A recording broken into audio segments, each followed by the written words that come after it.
आता एक मोठी बातमी आहे। जालन्याच्या स्टील कंपनीमध्ये मोठा स्फोट झालेला आहे। जालन्याच्या औद्योगिक परिसरातील कंपनीत ही दुर्घटना घडली आहे। या स्फोटात कंपनीमधील 15 जण जखमी झालेले आहेत।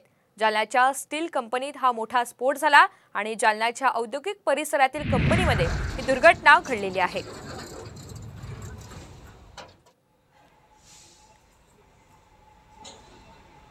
तर या स्फोटात कंपनीमधील 15 जण जखमी झाल्याची माहिती सध्या समोर येते, तर 4 जण गंभीर जखमी झाल्याची सुद्धा माहिती सध्या प्राप्त होतीये। या स्फोटात कंपनीमधील 20 ते 22 जण एकूण जखमी झालेले होते, त्यापैकी 4 जण गंभीर जखमी झालेले आहेत। जालन्याच्या स्टील कंपनीत हा मोठा स्फोट झालेला आहे।